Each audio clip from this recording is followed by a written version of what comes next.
Not a matter of if, but when crisis will rock your world. I'm Roshini Rajkumar, crisis strategist, licensed attorney, and host of The Crisis Files. In each case file, we explore ripped from the headlines controversies and hot topics. Today, our entertainment contributor, Paul McGuire Grimes, is here. Paul is a card-carrying member of the Critics' Choice Association and the person we go to for all things arts and entertainment. Taylor Swift, Mel Gibson, Oprah, Dennis Quaid. What do these people have in common? They've all gone public about their political preferences. Do famous names on your campaign or product really matter? Paul is here to help answer that question in the case file I call Celebrity Endorsements. Paul, it just seems like these are growing more and more, and even some people who are more under the radar are endorsing, and we're supposed to care about it. I think we are supposed to care about it because it helps us see these people as people and not just the images we have of them as an actor or a sports player or an entertainer. Like, we're getting to hear them on a personal level about maybe how we connect with them and if that matters. Now, does an endorsement matter to everyone? No. I know who I'm voting for, regardless of who's going to endorse that person. But for all of the undecided voters, the young voters, the independents who maybe need to hear both sides, that is, I think, where these endorsements come into play. And there's numbers really to back that up. And really, sometimes it's even people who are apathetic and haven't voted. All of a sudden, they see a Dennis Quaid or a Taylor Swift, and now they're like, oh, I'm in tune, someone I really care about, or I respect, or I watch on their movies or hear their music, so let me now pay attention. All right, let's start with Taylor Swift. She endorsed Vice President Kamala Harris shortly after the September 2024 presidential debate. I mean, literally that night, the Instagram post went out. Yes, and what she says is, yes, she does endorse Kamala Harris and Tim Walz, but what she also says, and this is, I think, the critical point here, on top of who she's endorsing, but she says, now is a great time to do your research on the issues at hand, and the stance is these candidates take on the topics that matter to you most. Your research is all yours to do, and the choices are yours to make. So she's saying, yes, this is what I'm doing, but I want you to have your voice and you to think about this, not just because I'm endorsing this person. And I kind of loved her sign-off, which was Childless Cat Lady, Taylor Swift. I thought that was so perfect because it plays into the language around J.D. Vance and some of the memes and the narratives of this campaign in exactly. 2024. Well, I love that you pointed out she's really trying to unearth and dig into, hey, go out and pay attention. Look into, research the things that matter to you. And as someone who loves politics, loves the Constitution, was a poli-sci major in college, I just want people to be discerning. I want you to vote. Most importantly, I want you to figure out what's really being told. And for those reasons, you can't always rely on the traditional media because even that's become polarized. Yes. You can go to your certain websites and news places that you think you typically get that. You may be hearing one side over the other, where if you go to someone that you believe has your own values, that I think is what's going to have more weight. You know, when we look at endorsements, you're like, do we care who Taylor Swift endorses? It's in the numbers. I mean, she told people to go to vote.org. That was in her post. And before she said that, that site was getting maybe 30,000 people to just go to the website, vote.org, to learn how to register to vote. After she did, on that Tuesday, it was 405,999 people went to vote.org. And in the next few days after that, 726,000 people went to vote.org. Now, maybe they were already registered. Maybe they didn't know about registration. She has a younger base. These are people that are maybe turning 18 right now that may be voting for the first time. So if they're just going there to learn how to vote, that matters. Well, that in itself is significant. Yes. Let's talk about Dennis Quaid, starring in the movie Reagan about former President Ronald Reagan.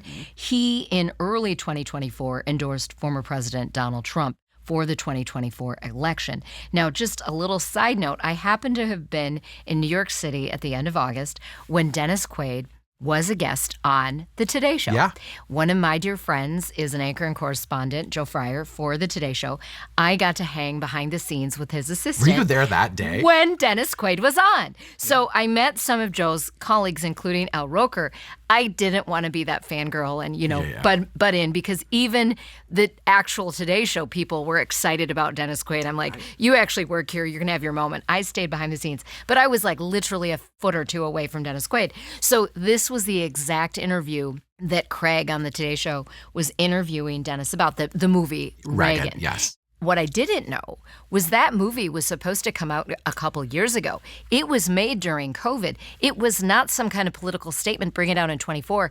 In fact, Dennis Quaid told the Today Show, I didn't want it coming out in an election year. Yeah, because I think when we see political entertainment, whether it's something like Veep or Reagan, whatever angle you want to go with it, and you put it out in an election year, you will certainly play to a voice, no matter who's listening to it. You think about the movie Civil War that came out earlier this year. That was technically an apolitical movie, but both sides kind of jumped on it and didn't like it for one reason. I loved it. But yeah, so then because he's talking about Reagan, I think Craig asked him, well, what would Reagan think of this era of Republicanism and Trump? And then Dennis Quaid answered and kind of just endorsed Trump in that moment. Really. Well, Craig actually on the Today Show said he had endorsed him earlier this year. Oh, right. It didn't just happen in that moment. For many people, it happened in that moment. Right. They might not have known that endorsement might have gone under the radar. So it was a moment. And to be behind the scenes on the Today Show, this Crisis Files host was kind of excited to be there. Oh, and I think about the fact that his son, Jack Quaid, who's a really fantastic actor, also the son of Meg Ryan, is a staunch Kamala supporter. He was part of this, Geeks for Kamala Zoom call the other day. So you just have a father and a son that have very different political stances. And that is very common right now, where one generation has a different political stance than their children or vice versa. And I'm glad you brought that up, because I did not know that about Jack, and how fun to flash back to when he and Meg Ryan were together. I was always bummed when Dennis and Meg broke up. I mean, personally, I'm still bummed to this day. I did not ask him about it, though. Don't worry. Yeah. But it is a great point that we live in a country where a father and a son can have very different political views, or a brother and a sister in the same generation, or neighbors.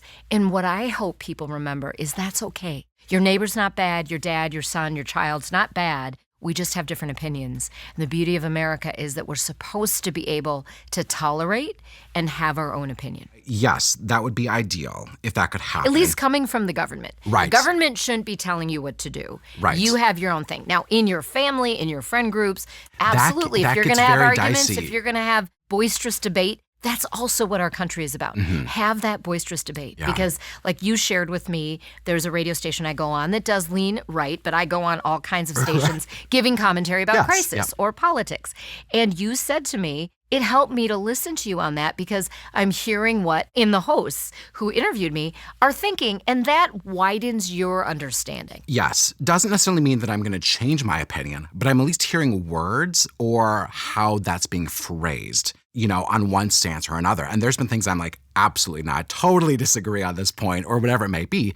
But I like hearing that. And again, when we talk about endorsements, or we want to align ourselves with the values that we have, whether it's a business, a celebrity, or whatever. And there's been people that I pull back from because I don't like their politics, or I think that you are speaking out against who I am as a person, or you're going to vote for a party or a person that will take away everything that I am and what I have. So how can I justify ignoring that with some people in my life, if that makes, or businesses? And you've come on our show in the past, and you've shared that very authentically. It helps teach people if they didn't know, right? When we talked to you about your adoption story of your daughter, if we really didn't understand not only how difficult adopting is in general for heterosexual couples, but absolutely for same-sex couples. That was really, I think, one of our best moments as a show, that we could bring you and your personal story to our listeners. And I think people forget that politics is personal. And I think that is something that we continue to see more and more. And I think that's why people don't like when entertainers come out with an endorsement one way or another, or they don't want to have an award show speech turn quote unquote political, is because they think they just want to point people in a box. And we're more than that. I'm more than just someone that reviews movies or talks to celebrities. Taylor Swift is more than just a musician or an entertainer. She's a person, and things matter to her, matter to me, matter to you. So how do we kind of understand that? And I would hope be okay with an endorsement, whether it matters to us or not. Right, whether we're going to take that advice or not. Right. All right, so there are some people in the world, I think of soccer football player Messi. I think of former President Jimmy Carter. I think of Dolly Parton. Yes, that almost like everybody loves. Yes. And one of those people right up there is Snoop Dogg. Snoop, yes. Snoop was at the summer 2024 games. He infused pop culture. He did some segments with Martha Stewart. Martha has said Snoop made the world's finest athleticism accessible to everyone. That's his talent.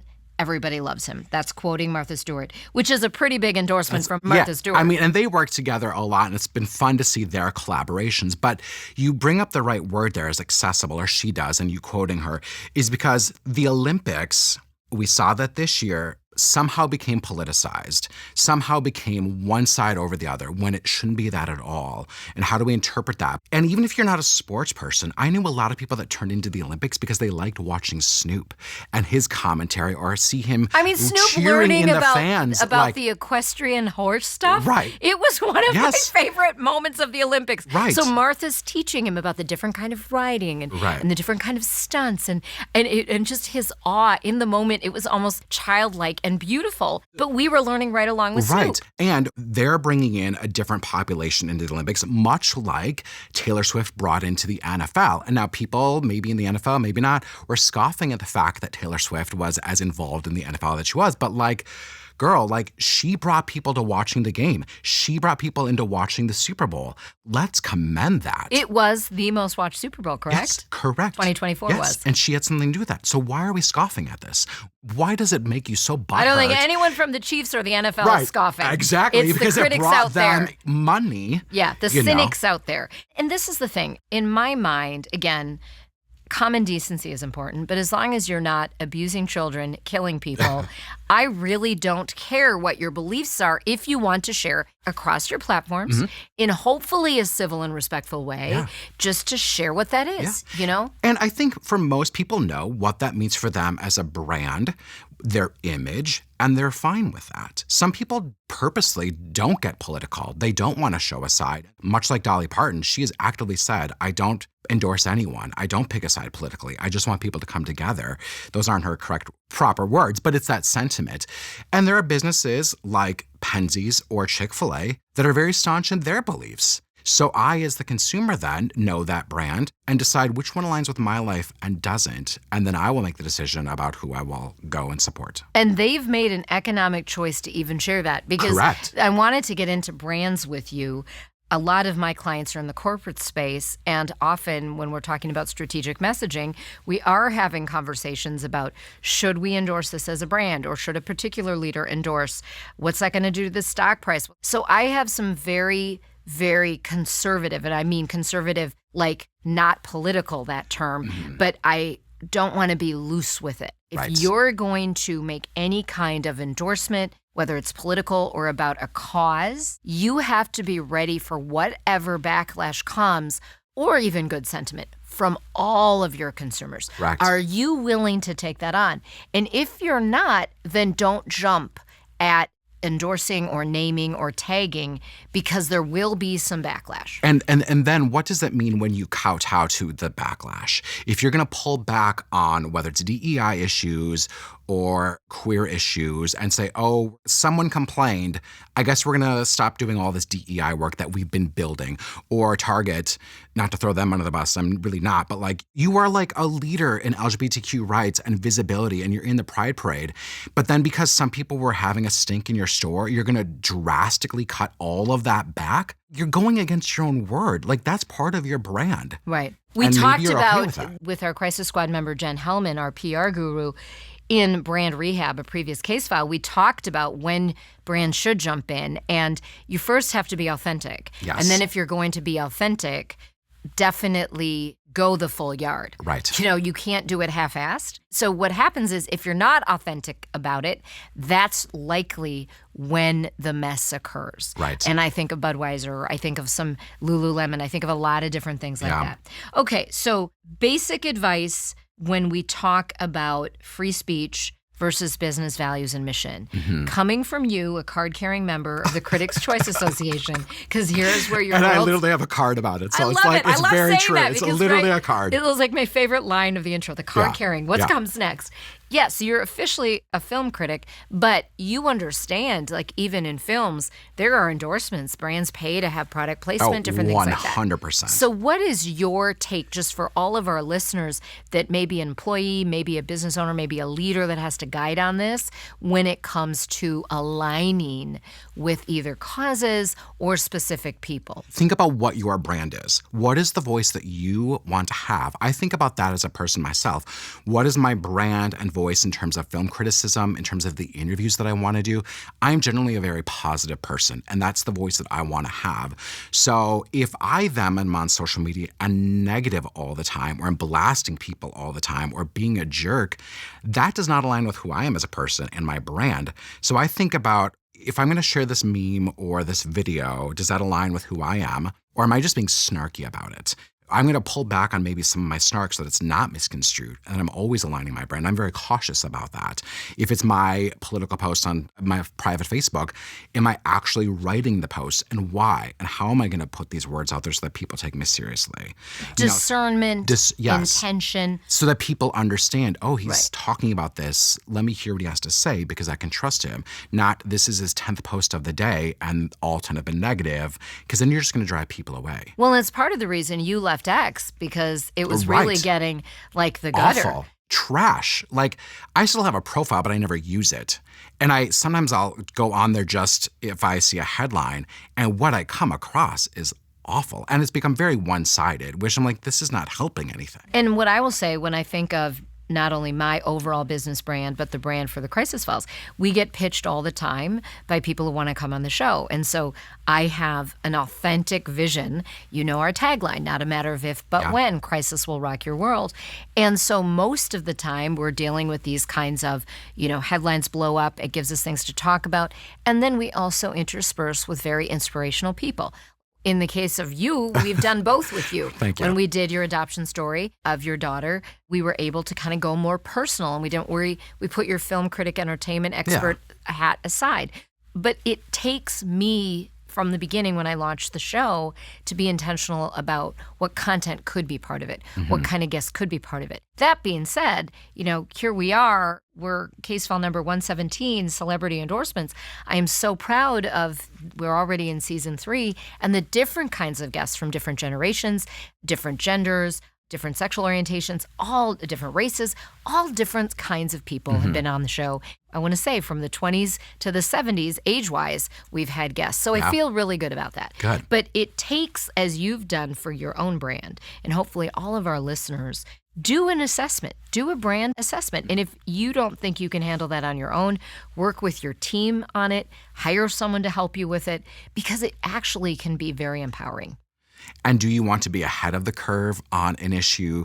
Do you want to say, yep, I know that I may lose clients or business because of this. I will not eat at Chick-fil-A because they do not align with who I am as a person. I've made that choice, and I think they know that because they've been outspoken. And I think small businesses have to determine if it's worth that or not. Yeah. To put personal and business together. Right, absolutely. And because I also, in addition to my work with corporate clients, I commentate on different outlets. Yes. I have chosen, and this goes back to my days as a TV reporter when I was expected to be neutral, I have chosen to stay very politically neutral. And that way I can compliment and criticize everybody. Purely from, is this a good idea message-wise? Could this lead to crisis? Because it doesn't matter what party you are, anything has the ability to be a win or be a crisis. I often think about strategy, especially in this election cycle. My husband and I have been talking about strategy a lot in terms of what is the strategy behind this phrase that you're using or this quote, or how is this helping? And maybe for the good, maybe for the bad, but there's some things that have been discussed that like that is not landing. Why are you hitching yourself to and that why do you so hard? keep going? And knowing when to put a stop to bad messaging, and also knowing to protect really good messaging and not overuse it. Those are some of the arts to strategic messaging. Right. Nuance. Nuance. That's our word. Well, thank you so much, as always, for your hot takes. Get more Paul on YouTube and his website, Paul's Trip to the Movies. Today's Crisis Brief is brought to you by Mall of America.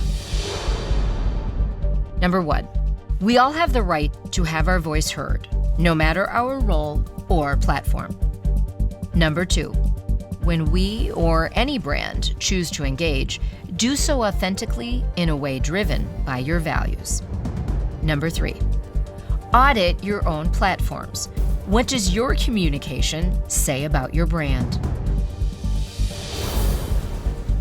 An international destination for more than 30 years, the Mall of America continues to draw millions of guests from around the world. But the mall is so much more than shopping. Events, activations, and attractions continue to delight guests of all ages. They're also a strong supporter of the community and nonprofit organizations. Go to mallofamerica.com to find out more. Rate, review, and subscribe to The Crisis Files on your platform of choice. Follow us on YouTube and Instagram at The Crisis Files. Go to our website, thecrisisfiles.com, to catch up on all case files and send us ideas for new ones. I'm Roshini Rajkumar. Join me next time on The Crisis Files.